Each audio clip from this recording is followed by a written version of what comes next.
The image from Christmas Crowd is perfect for cutting with the ScanNCut, so I'm using it as an example. You'll want to make sure that you ink your stamp up with a dark ink and stamp it fully. Make sure there's no light lines, and if there is, you can always use a marker to darken those lines.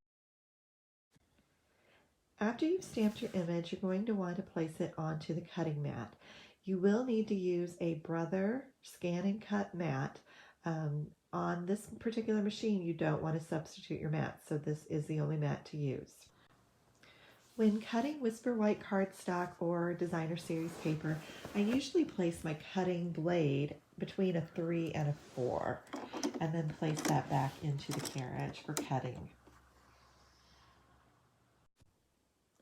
Now you're ready to turn on your machine.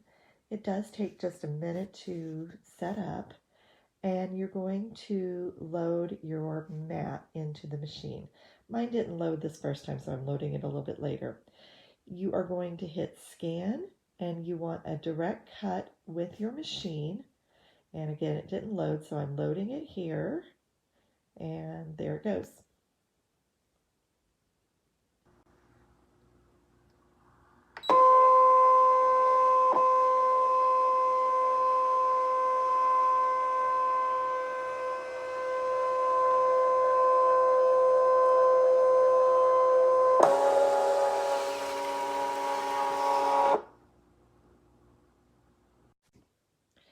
Now that I've scanned my image, it will appear on the screen. I'm going to go ahead and kind of crop that down so that just that image is being shown. And the other thing that I like to do is add a border around the edge. So if I put it to 0.04 inches, that creates a really nice white border around the edges.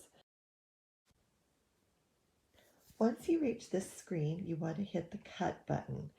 This takes just a moment again to process, so give it just about 10 seconds or so, and then it will pop up for you to hit the start button. So once you hit that start button, then it is going to start cutting. It will give you an estimate on how long that will take, and for this one it says it's going to take just about a minute. So I'll be back to show you what it looks like. My image has finished cutting, so I'm hitting OK, and I'm going to unload my mat, and then I can just peel this up. I'm going to use a spatula to get the whole image up so that it comes up without tears. And this is what the finished image looks like. So you can see I created a little bit of an outline around the whole thing, but it looks like I have fussy cut that image. So it comes out just perfect, and I love how easy and simple it is. If you've enjoyed this video, I thank you for watching, and be sure to subscribe for future videos. Have a great day.